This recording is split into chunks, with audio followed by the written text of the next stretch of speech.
Part 1.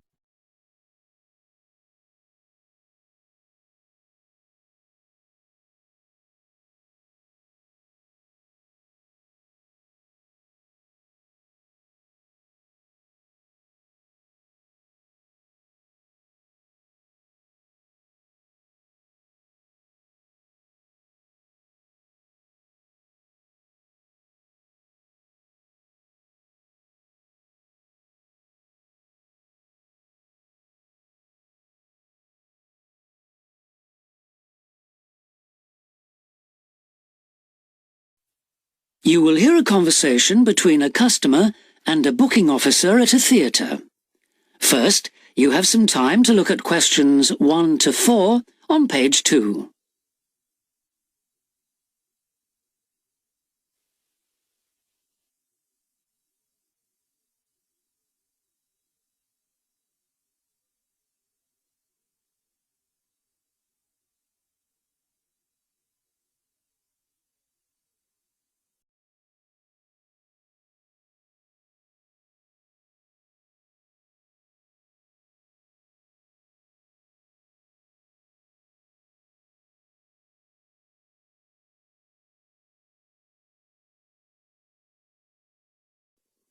Now we shall begin.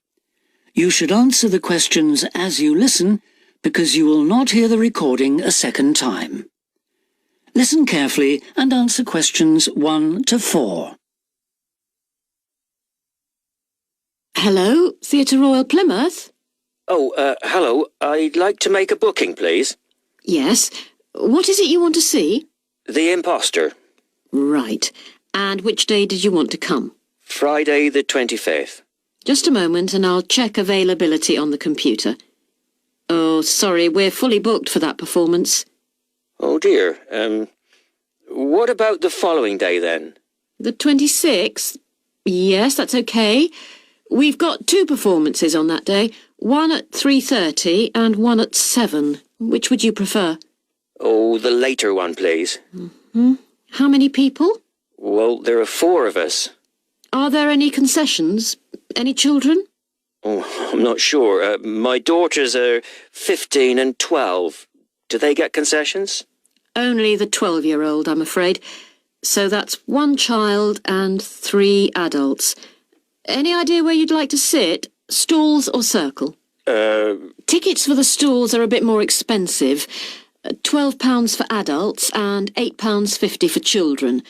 The circle costs £10.50 and £6.50. Do you get a good view from the circle? Oh, yes. And in fact, we've got some seats left at the front, if you'd like those. Right. We'll go for those then. Right, that's seats A21 to 24 then. They're very good seats. That sounds fine. So let's see, that comes to £38 altogether for the tickets. How do you want to collect them? Shall I put them in the post? They'd be sent today by first-class mail and there'd be an additional charge of £1 to cover postage and administration. Or do you want to get them from the box office yourself? Oh, yes. Could you send them, please? No problem. That'll be £39 altogether. Before you hear the rest of the conversation, you have some time to look at questions 5 to 10 on page 2.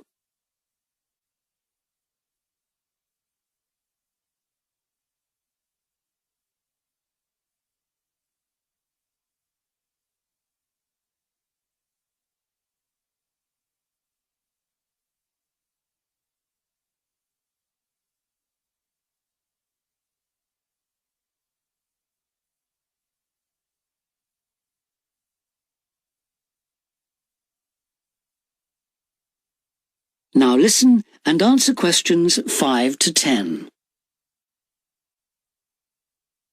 Could I just take your card details? What kind of card is it? Visa? Switch? MasterCard. OK. And the number? It's 3290 5876 4401 2899. 2899. OK. And the name on the card, please? It's Mr. J. Whitton. Whitton. N for never or M for mother? N for never. Thank you. And now I've nearly finished, but I just need your address and postcode.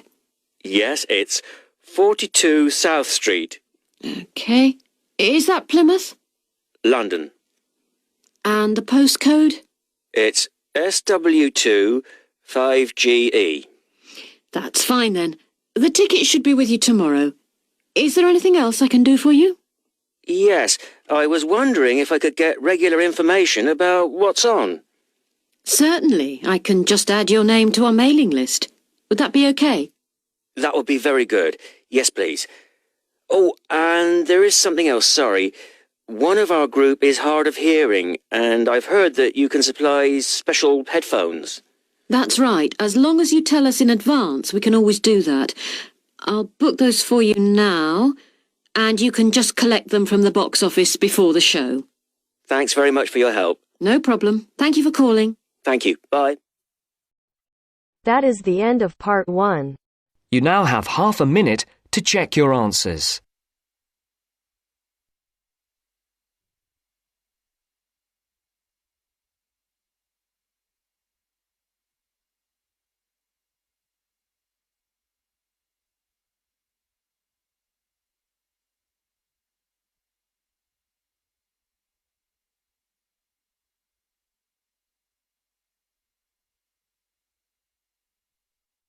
Now turns to part 2.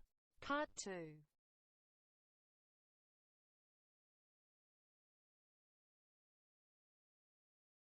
You will hear the organizer of a rock festival talking to the exhibitors and performers at a planning meeting. First, you have some time to look at questions 11 to 17 on page 3.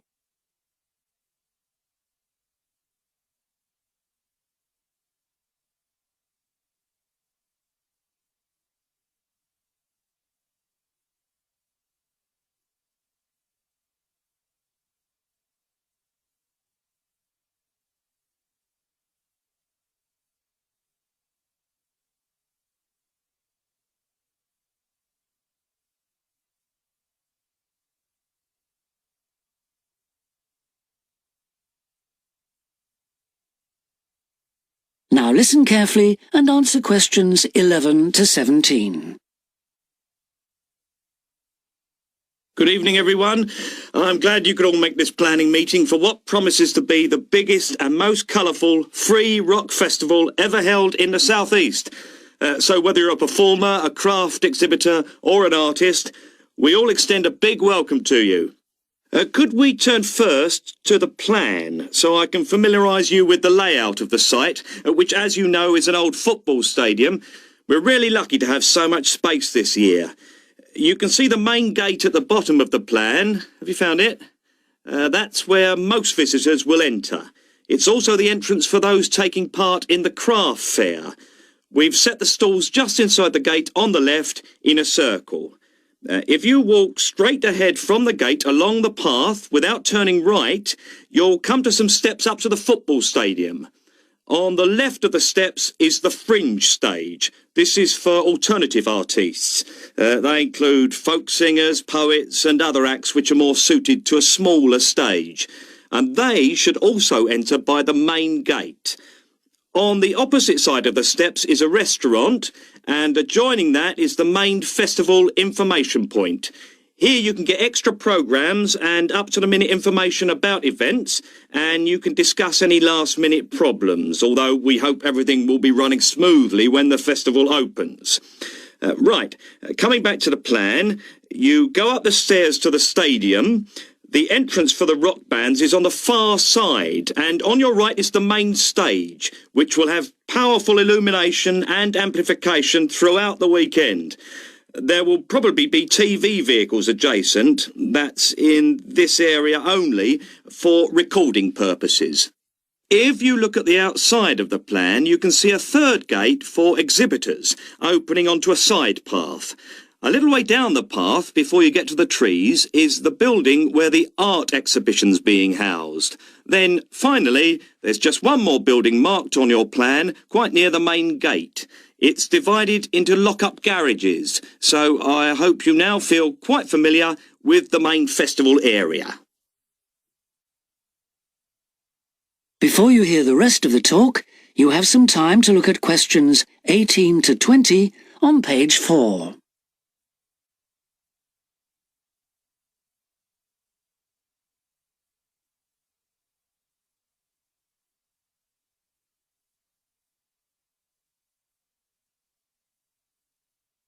Now listen and answer questions 18 to 20. We also hope that you'll have received your welcome pack.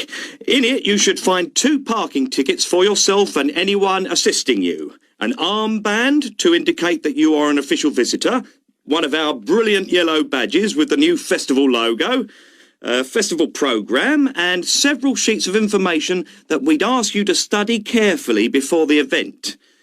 Please could you note that all setting up of stalls, displays and so on should be completed by 9:30 a.m. and that, unfortunately, we won't be able to allow any vehicles to enter the festival area after that time. Yeah, it's a big site, but even a few vehicles parked in the wrong place can block the paths. With crowds of people, and we are expecting several thousand, this can merely be a nuisance, but if there's an emergency and access for an ambulance is blocked, the situation will become not just annoying, but also dangerous. And don't forget, it could be your mother or your child who needs help. Several exhibitors and craftspeople have asked us if any provision can be made for overnight storage of tables, chairs and display items rather than having to take them home and bring them again. We're pleased to say that a limited amount of space has been made available in the building near the main gate. You'll be issued with a yellow ticket to reclaim your property, similar to the red parking tickets, so do check you bring the right one. But please understand that this is entirely at your own risk, as we can take no responsibility for items lost or damaged. I think that's all I have to say at this point, but thank you all for your attention. That is the end of part 2. You now have half a minute to check your answers.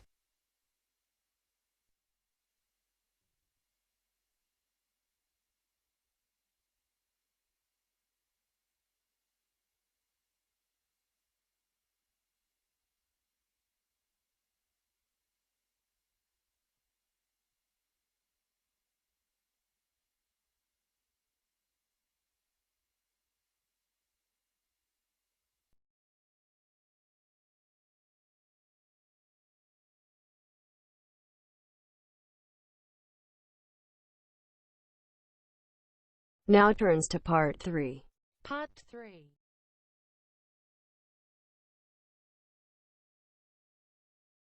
You will hear a discussion between a business student called Marco and his personal tutor about the courses that Marco should take. First, you have some time to look at questions 21 to 23 on page 5.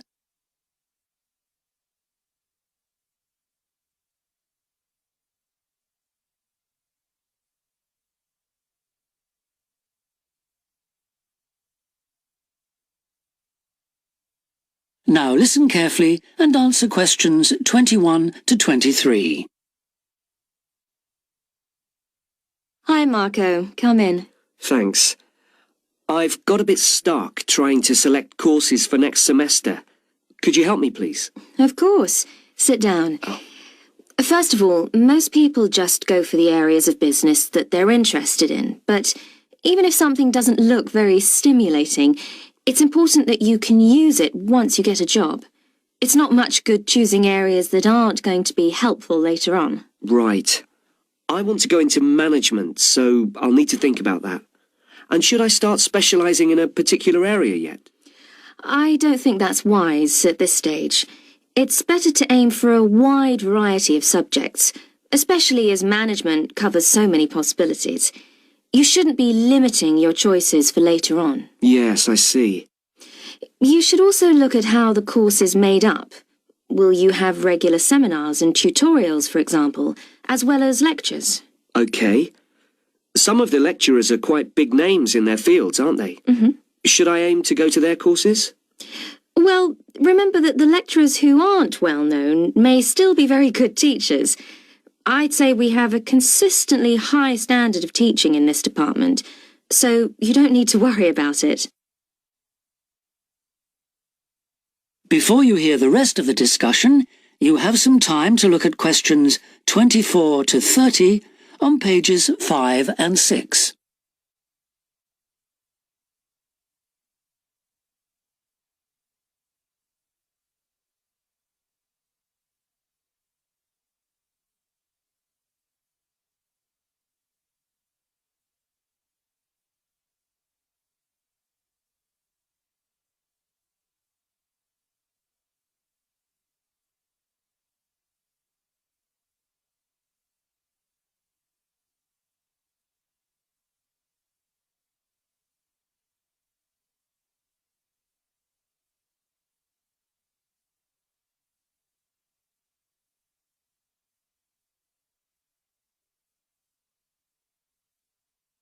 Now listen and answer questions 24 to 30. Good. Well, that's a great help. Now, last time we met, you mentioned doing team management, didn't you? That's right. I'm still quite keen on the idea. The trouble is that because of changes in the content of various courses, team management overlaps with the Introduction to Management course you took in your first year. So what you learned from it would be too little for the amount of time you'd have to spend on it. I'll drop that idea then. Have you had a chance to look at the outline I wrote for my finance dissertation? I left it in your pigeonhole last week. Yes. Why exactly do you want to write a dissertation instead of taking the finance modules? It'll be pretty demanding. Well, I'm quite prepared to do the extra work because I'm keen to investigate something in depth, instead of just skating across the surface. I realise that a broader knowledge base may be more useful to my career, but I'm really keen to do this. Right. Well, I had a quick look through your outline, and the first thing that struck me was that you'll have to be careful how you set about it, as the way you've organised it seems unnecessarily complex. The data that you want to collect and analyse is potentially valuable, but you'll need to narrow down the subject matter to make the whole thing manageable. OK. I'll have another look at it. I was talking to Professor Briggs about it yesterday, and I got some more ideas then. For part of the dissertation, I was thinking of trying to persuade finance managers from 3 or 4 companies to let me ask them about their company finances. If not, I think I'll have to change to another topic. Well, go ahead then. I could give you some names. Thanks. Now, let's talk about practicalities. Your dissertation must be finalised by the end of May, so you should aim to finish the first draft by the end of March. Is that feasible? Yes, it shouldn't be a problem. I'll need to register for the dissertation, won't I? Is that with the registrar's department? No, it's internal to this department, so you just need to let the secretary know. Do that as soon as you're sure you're going to write the dissertation. OK. Then, to analyse your statistics, you're going to need some suitable software. If I were you, I'd drop into the computer office and ask them for a copy. Right. So, if I revise my outline...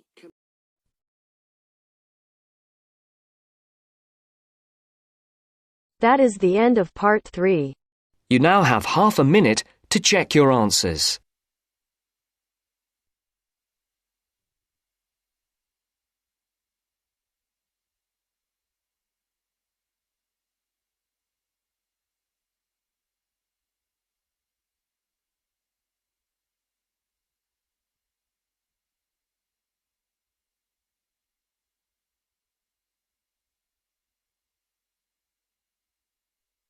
Now turns to part 4. Part 4.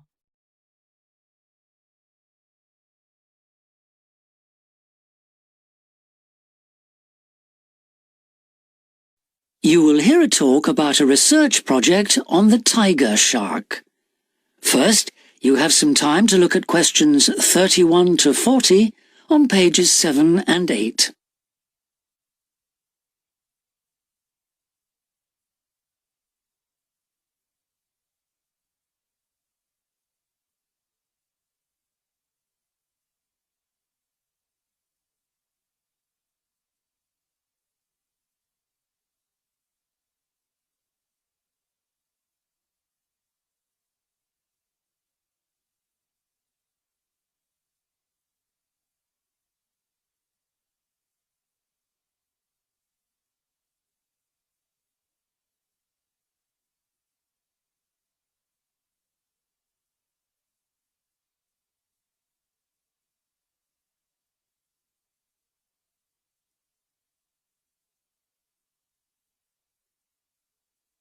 Now listen carefully and answer questions 31 to 40. Good morning, everyone. Today I'm going to talk about the research project I've been involved in on the tiger shark. First of all, some background information. The tiger shark, also known as the leopard shark, is often thought to have got its name from its aggressive nature. But in actual fact, it's called that because it has dark bands, similar to those on a tiger's body. It is a huge creature, growing up to lengths of 6.5 meters. It can be found just about everywhere throughout the world's temperate and tropical seas, but it is most often found along the coast, rather than the open sea.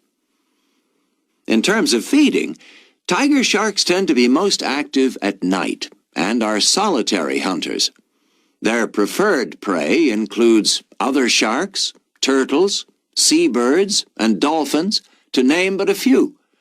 However, it's not uncommon to find garbage in its stomach.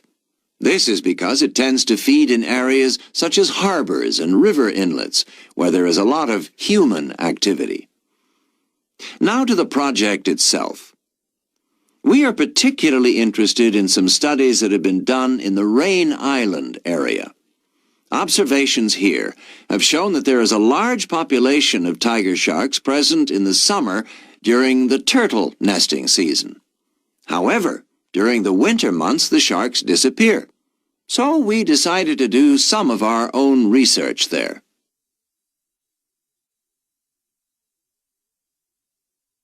The first step was to tag a number of sharks so that we could follow their movements. To do this, we first needed to catch the sharks. Early in the morning, we baited lines with large bits of fish and set them in place. These lines were then checked every 3 or 4 hours. If no sharks were caught, the baits were replaced. Once a shark had been caught on one of the baited hooks, it was pulled in close to the boat and secured, so that we could carry out a number of brief activities to aid our research. This usually took no more than about 10 minutes, and was carried out as carefully as possible to minimize any stress to the shark. Each of the tiger sharks that we caught was measured and fitted with an identification tag, and also a small amount of tissue was taken for genetic studies. For some larger sharks over 3 meters long, we also inserted into the belly a special acoustic tag capable of sending satellite signals, while on other large sharks we attached a camera to the dorsal fin to enable us to study the behavior and habitat use of the sharks. After this, the shark was released, and we were able to follow its movements. So what was the purpose of all this tagging? Well, while we were already familiar with some aspects of the tiger shark's behavior and food sources, what we hoped to do in this project was to see exactly what factors affected the migration patterns of tiger sharks and whether it was, in fact, food, weather, and reproductive needs. These are some of our findings. On February 21st, a large female shark, whom we named Natalie, was attracted to our research boat at the northern tip of Rain Island and fitted with one of the satellite tags I've just mentioned. No transmissions were received from Natalie between April 2nd and April 29th, indicating that she didn't surface to feed during this period. The area in which she was last reported is very shallow, suggesting that she may have changed her feeding preferences during this period to focus on prey found on the sea floor. We also made a number of other discoveries, thanks to the various transmitters we used. It seems that tiger sharks move back and forth between the ocean floor and the surface quite often. This may help the sharks conserve energy while they swim, but it probably also helps them hunt, since this movement back and forth maximizes its chances of not being detected by its prey until the last minute. So far, our findings have not been conclusive. However, we have gained some very interesting insights into the behavior of tiger sharks and are now hoping to develop our research further. That is the end of part 4.